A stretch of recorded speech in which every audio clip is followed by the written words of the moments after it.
د افغانستان د مسلې د حل لپاره د دوحې پروسه لا هم دوام لري، خو دا تخنیکي ناسته له نشي توکو، پیسو مینځلو، د ترهګرۍ تمویل او نورو نړیوالو جرمونو سره د مبارزې په موخه ترسره شوه. د ملګرو ملتونو له نشي توکو او جرمونو سره د مبارزې دفتر پر اېکس په یو یادښت کې ویلي چې دا ناسته یې له غړو هېوادونو او طالب پلاوي سره ترسره کړې ده. ویل شوي چې دا ناسته د دوحې پروسې په دوام کې ترسره او د یوناما سرپرستي لخوا پیل شوې ده، خو د ناستې د ځای په اړه هیڅ جزئیات نه دي خپاره شوي. سرچینې ټینګار کوي چې د روانو کړکېچونو د حل لپاره د دوحې پروسه چې د ملګرو ملتونو د سرمشرۍ لخوا د خپلواک ارزونو پر بنسټ پیل شوې وه، د هېواد د ستونزو د حل لپاره د نړۍ د لارې نقشه ګڼل کېږي. په دې کې د بین الافغاني خبرو اترو له پیل څخه د یو ټول ګډون حکومت تر جوړولو پورې هر څه شامل دي، خو د سرچینو لخوا د وړاندې شویو جزئیاتو پر بنسټ طالبانو یوازې د نشي توکو په وړاندې مبارزه او د بانکي سیستم او خصوصي برخې سوداګرۍ پیاوړتیا کې له ملګرو ملتونو سره همکارۍ وکړه کړې ده.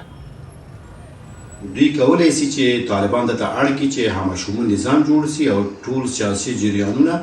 په هغه کې باید ګډون ولري. افغانستان کې یو مشروع انتخاباتي نظام جوړ شي، مګر متاسفانه چې تر اوسه پورې طالبان یو هغه موارد چې دوحه کې کوم دوی سره تړون شوی بیخي عملي شوی نه ده.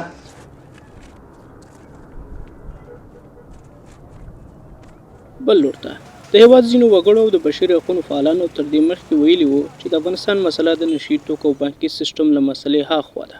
او نړۍ په ځانګړې توګه ملګري ملتونه باید د هېواد د کړکېچ ټولو اړخونو ته رسیدګي وکړي.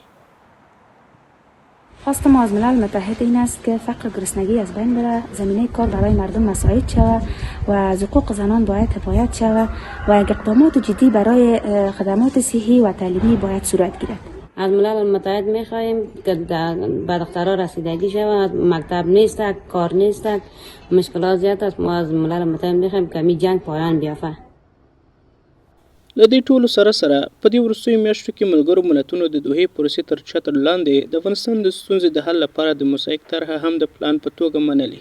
خو ظاهراً د ملګرو ملتونو د دې نوي پلان په اړه هیڅ نوي جزئیات نه دي ورکړل شوي.